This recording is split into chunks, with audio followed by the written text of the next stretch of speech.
these possibly had something to do with dowsing. Oh, because of the hematite. Because it's made of hematite. Mm-hmm. And some people theorize that they were used for surveying, like a plumb bob of some sort.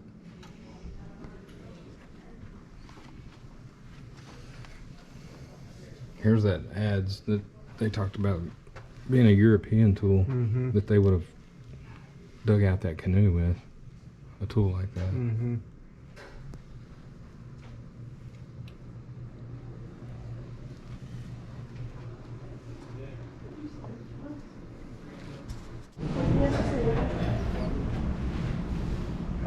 Cool. The quartz crystal. Yeah.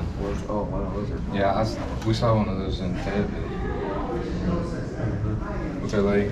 Yep. It was about that long. Yeah, no, those are cool. Took a picture of it. Interesting. One of the most interesting things in this little museum, to me, is this object right here, and it's a piece of copper ore, and I theorize this probably came down the Mississippi River.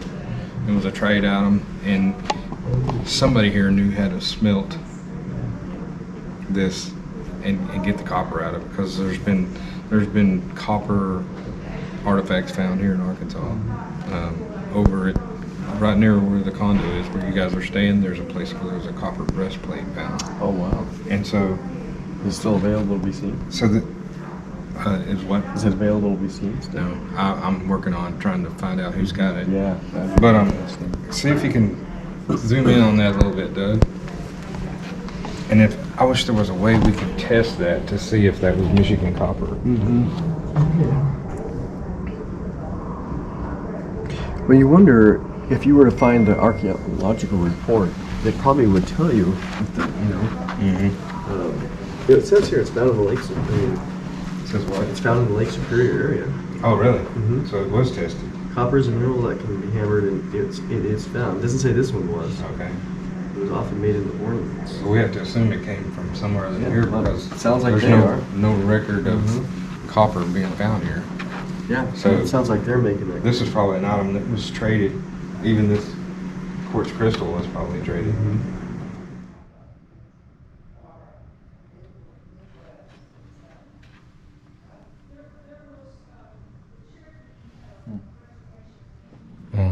Another thing that we discussed about the mounds in Ohio is what was the motivation, which I think is what you were just referring to. You know, what motivated these people to do such work, and it seems as if it was some kind of religious practice. Because you have to be really. A lot of people say slave labor was involved, but I think these people had a goal in mind. They deliberately wanted to set up this structure like it was in other structures. Well, for one thing, I mean, this shows to you how many people were involved. Right. Because, 24 people ain't going to make that. Hundreds. It's an entire. It's a whole population of people. Yeah, it's a community civilization effort. We said, 1 million of these baskets to create some of these mounds. I mean, where are you going to go to quarry all the dirt?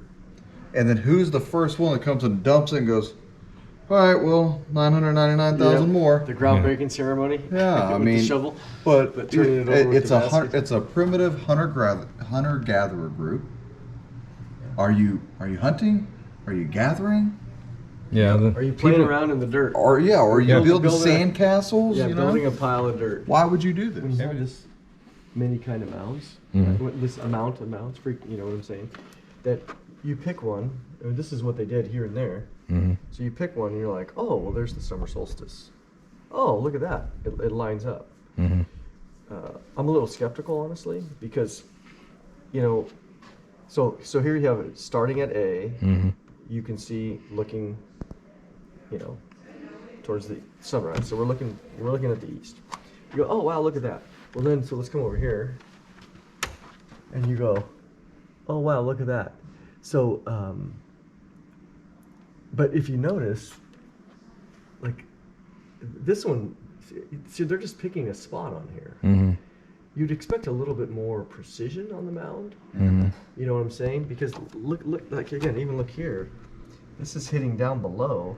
All right. And so is it possible that, and again, there's nothing for the winter solstice. See, so here there's one here, but if there's not one here, that's a big deal.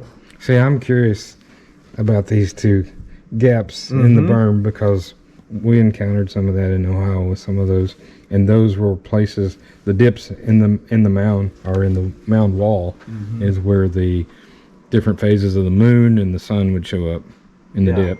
And so the fact that there's no here's two sunrise, deliberate gaps. I'm a little skeptical. Is in the sense, is this just coincidence, kind of? Because it doesn't like, again. I mean, there's so many mounds. The reason why I think they use this as their center point is because it is the greatest of the mounds in this complex, but that doesn't necessarily mean that's the starting point. Right, because again, nothing here. Well, if they were that intentional, do you really think that they would leave out the winter solstice sunrise? Yeah. I mean I mean, again, we're trying to find meaning there, and maybe we're forcing the meaning on it.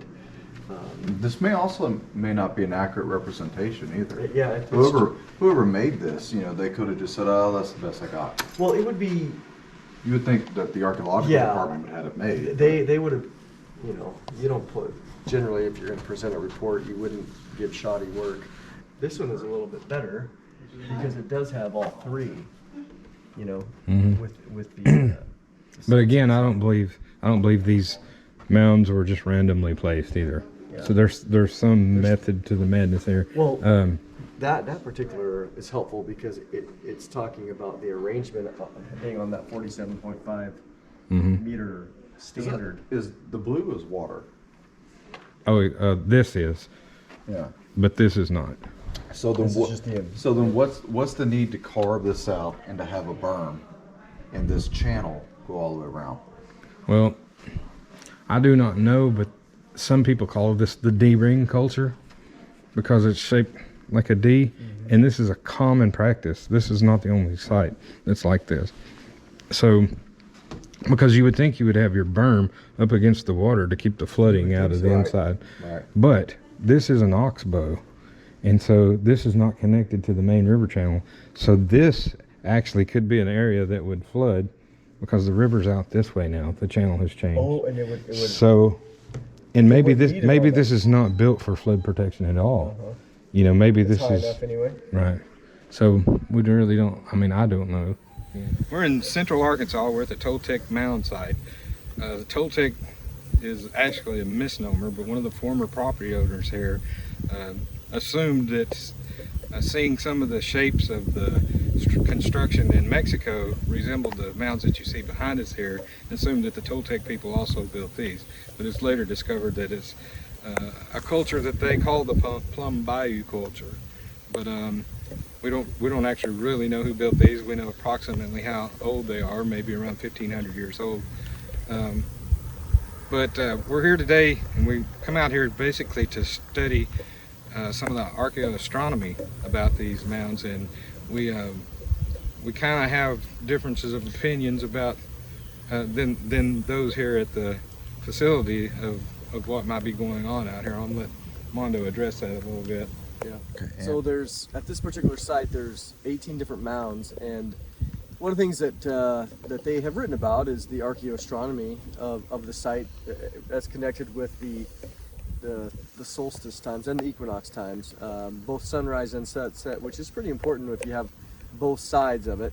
But one of the things that we talked about, we talked to one of the gals inside who is one of the, I don't know if she's an archaeologist or whatever here, but she gave us a book that she had that was written specifically in 2006 based on some of the research they've done here. But after looking at the way that they have it framed, it's not very perfect. Usually when, like, we were at the Octagon Mound not too long ago in Ohio, and that one's set up for the lunar cycle, and it's perfect. I mean, there's no flaws in it.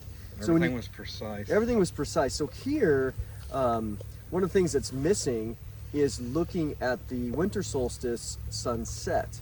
There's no, I'm sorry, the sunrise. So the December 21st sunrise is missing from the connections between the mounds. And so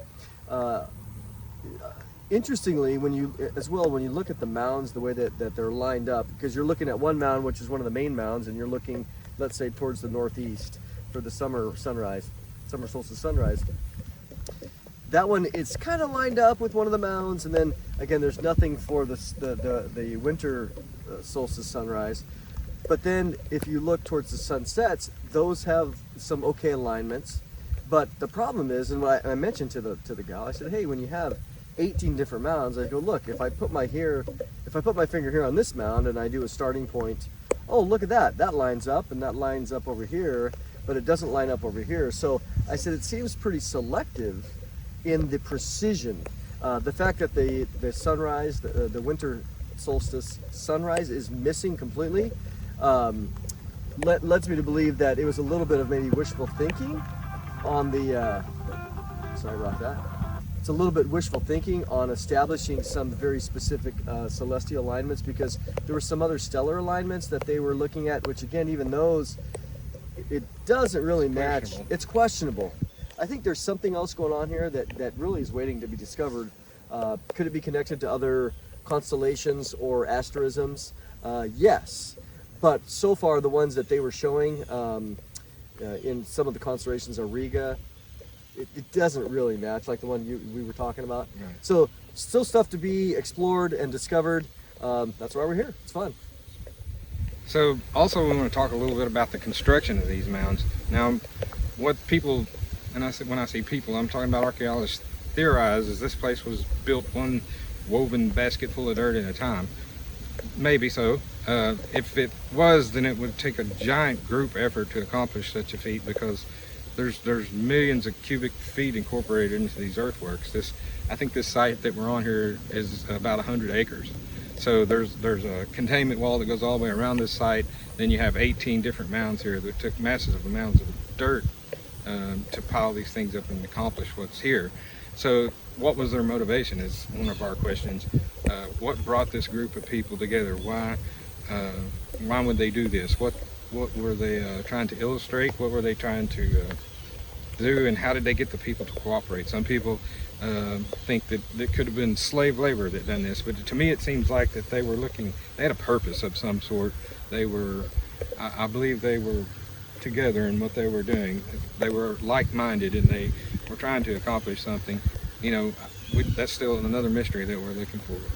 Yeah, one of the things that we talked to the gal inside, which is always fun. I mean, you talk to those that are here, and a lot of times they have basic answers, the typical answers you would expect that you give to the average person. But one of the things that I did mention to her, and that we were talking to her about, was that what is the same for everybody is the data, the measurements, what we're looking at, even the excavations. The data is there, but of course, most of archaeology is interpretation, and she says, oh yeah, some things we don't know, but the data's there and we don't know how to interpret it. And so that really comes back to some of the things that we've talked about, is the idea that in order to accomplish something of this scale, it takes a tremendous amount of organization, not only, I mean, most specifically of labor, but labor also is resources in the sense of where did they come from, and then you also have just the economic impact. This is an evidence of a luxury item. Right. And now, the luxury items certainly can be as it relates to religious purposes or some other purposes, whatever. But if it's a religious purpose, then you're going to prioritize that because you're going to feel like you need to in order to appease whatever God you're doing, or maybe it's for your ancestors. You're trying to build monuments for burial, and so you're going to do that. And so you're going to prioritize your time, which would leave you from not being able to hunt or gather. Either that, or you had a big enough population where you had a group of people designated to working on this project. Yep. You had another group of people that were gathering food and doing everyday chores, you know, to sustain life. Yeah, and even in that, it means that you still have enough excess. You're not subsistence living. There's enough excess where you can divide up your group to handle this, and then we're going to be the ones that are worshipped, like your priestly class, whatever, that are paid to serve the god of whatever. But that still requires some level of abundance. Reminds me of the Levite. Mm-hmm. Yep. You'd have the taxes would be given over to everybody had to do that. So this is where we're at. We're going to give some interpretations, and we're going to do some other little. We're getting ready for. We're here on the the fall equinox, we're like 1 day off, maybe 2 days off. So we're going to be able to see how it lines up. It's a great time to be here, and to confirm at least maybe that the sunset alignment between the mounds. So it'll be interesting. All right, we're going to take a minute to talk about some of the local lore about this place. And as of right now, we don't have anything that we can refer back to. We're digging into some older documents to see if we can find some truth to what I'm about to say. But there's been some talk about some, I'm gonna say, giant skeletons that have come from this area, from this actual site, and some of these mounds. Some people believe there's still some skeletons buried under these mounds, which I don't doubt.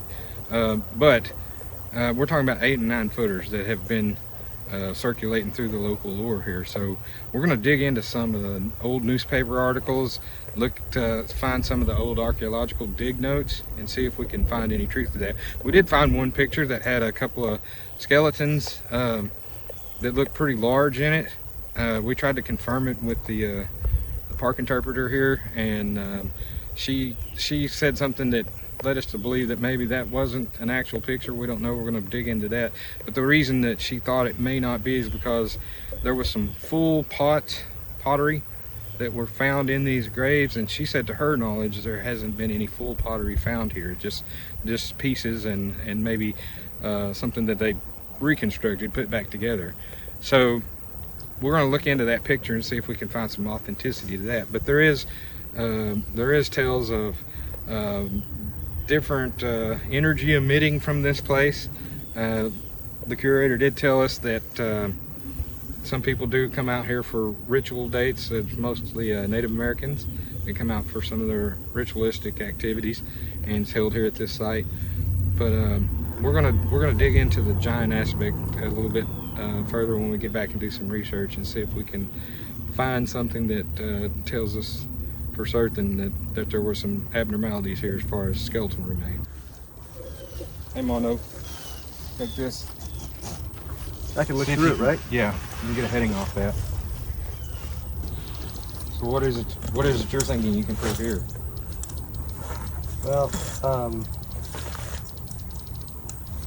what I'm thinking is that the heading of 270 is basically on the right side of the mound. Okay. And 270 would be east. 270B directly west. Directly west. So we're at the spring, we're at the fall equinox, which means that pretty much no matter where you are on Earth, in the sense of the northern hemisphere, the sun is setting directly west. Mm-hmm. Okay, so we're here at what seems like the middle of H, the middle of the mound. So the idea would be then that they built this mound Mm-hmm. to line up directly with that mound, Mm-hmm. and watching the sun set over it. And so we're coming, you need 2 points obviously to find your angle. And when we set up the compass, it's not direct. See, I would expect a little bit more precision, Mm-hmm. like we've seen in other locations where the sun is setting directly on this place. Where this particular mound is pretty big, and where it's setting is not directly on it. And which mound are you talking about? The one directly in front of us? Yep, the one directly in Okay. front of us, yep. And so when I look at the compass, So where does 270 hit on that mound? 270, based on what I see here, hits, I would say, not quite off the mound, but not even on the top. Okay. So I would say on the decline that's going to the right or to the north side, on that decline, about right where it starts declining, Mm-hmm. or maybe even a little bit to the right, is where I would expect the sun to set. Which is odd to me, because you would want, again, in all these other places you look around the world where it's very well done, Mm-hmm. they show their expertise by having it directly in the center of the mound. And so this one is it's almost like it's going to miss it to the north. But I suppose one way to spin it, I suppose, would be to say that instead of the sun disappearing behind the mound, they wanted the sun to go on the north side of the mound and be juxtaposed with the mound here and the sun here, as it sets right on the grade coming down. That would be that could be a possibility, but it would be. I think it's like that at Chichen Itza and Chichen Itza. Yeah, coming down on the Right. side versus on the top, because again, I guess different parts of the world, because most of the time you see it coming straight down right on it. You know, because like, oh, look at that, it's perfect in the center. So out where we're at in the middle, there was nothing, and now we're getting these readings. But it did jump to like a 115, then a 120, then a 113. So just to verify it's not me, put it on the ground.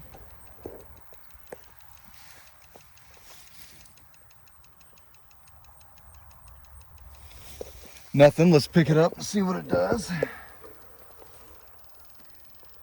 So now, you know, whatever frequency it is that it's being attracted by. So this meter's designed in such a way it won't pick up a cell tower over there. No. 500 or 600 yards. You got to be close to the radio frequency for this to detect it, right? So Yeah. it's something coming, Yeah, maybe emitting from the ground.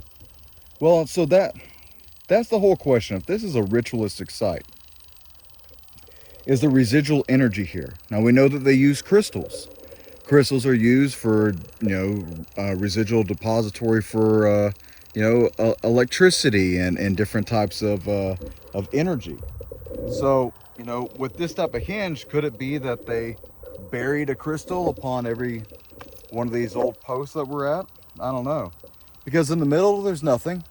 And then here, there's something. So we can verify it. Dropped real low.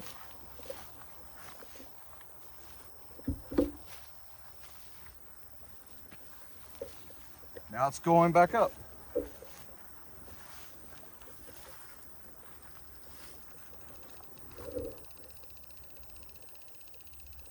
It was a little stronger over there.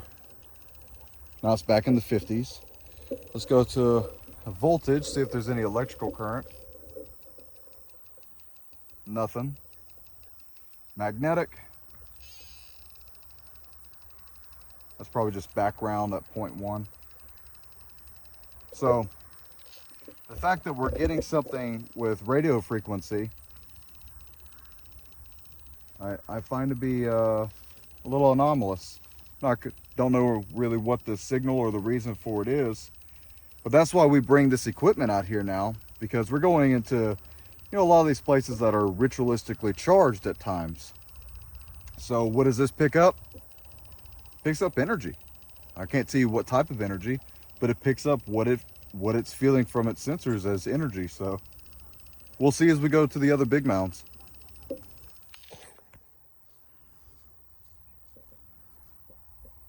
All right, so we're standing as what is called Mound B of the complex here. It's probably the second of the largest mounds, but we wanted to stand here to give you a scale of, you know, the size of this thing, and remind you that these people here at the museum and in other places say that this was done by basket loads of dirt. So how many basket loads of dirt would it take? Where did this dirt come from? There is a lake behind us that's called Mound Lake. I theorize that a lot of the material might have come from that, but we don't really know. Some people have suggested that there's the old river channel around here, and they paddled dirt downriver to this site in wooden dugout canoes like the one that's in the museum, and brought dirt here from elsewhere. You couldn't really tell without doing a soil sample, but just look at this thing and just imagine the amount of effort it took to build this. And there's 18 of these things in this complex here. I think even more when I'm not sure what you can see as it relates to the top of our heads, but this is roughly, I don't know, 35 feet or so, maybe 30 feet, this particular one. And, but originally they're estimated to be around 75, 80 feet. Right. So you think this is pretty amazing, but double it, or maybe even triple it probably, because I think this is 25 to 30 feet, but versus the other one. So then if you were to do that, you expand it out a little bit, you know, because why? This is used as farmland. And or easy, hey, we need some dirt to fill a hole. And so one of the things that the lady had said was that they often would come grab the dirt from here, fill in holes in people's property. It was free dirt, why not come use it? And so there's been a lot of degradation, no doubt, of what we see here. So the scale, even this scale, is pretty impressive, but it's nothing compared to what it was originally.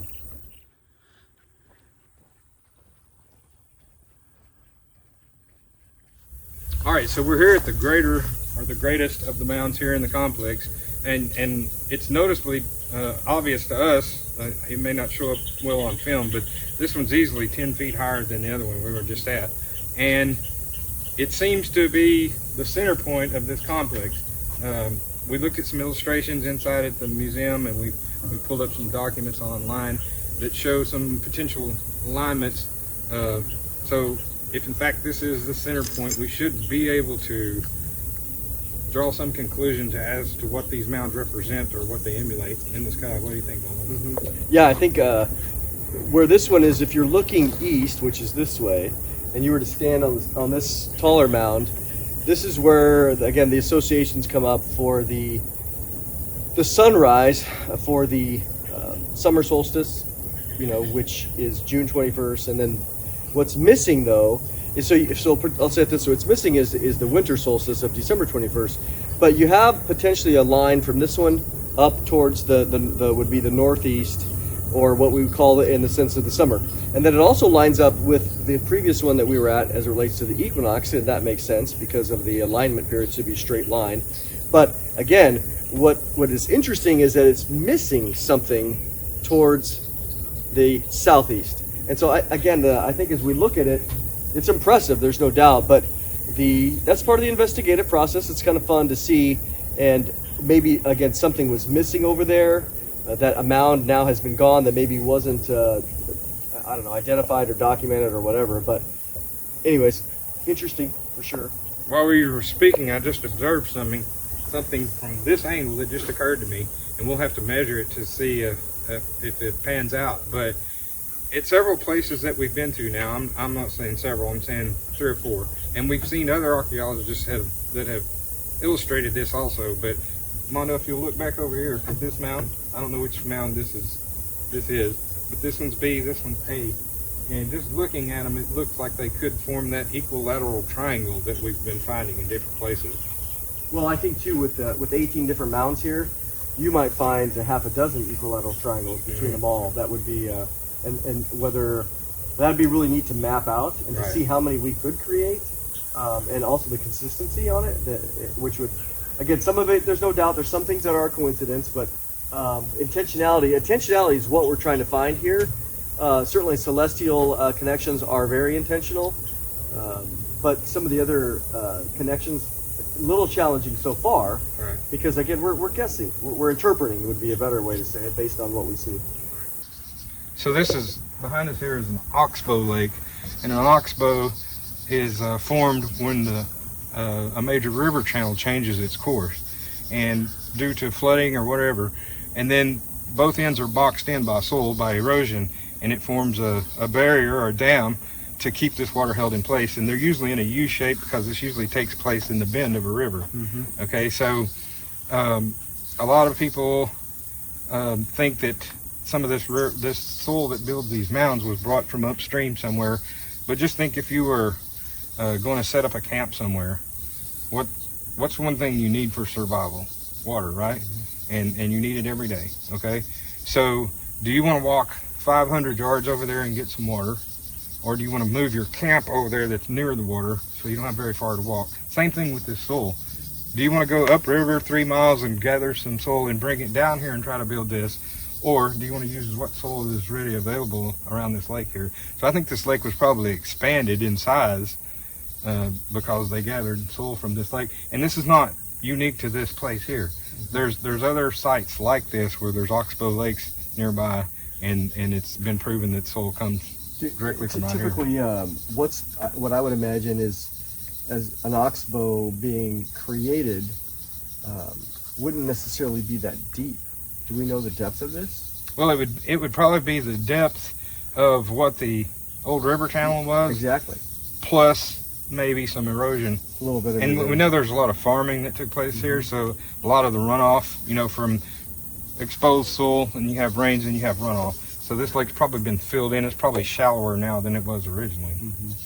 It would just be interesting because if it was originally a source of a hole for the dirt, and then maybe that happened prior to the oxbow forming, and then the river changed or whatever. Maybe they circumvented the river around it or wanted Possibly. to fill it in. That would, again, if this was a nice bowl and you took the cubic feet of the hole of the depth, and then you compared it to what you had here, that'd be a very interesting scenario. And then you have a lake that covers up your great giant hole. Right, and this lake is certainly big enough to account for the amount of soil it took to build. All 18. Yeah.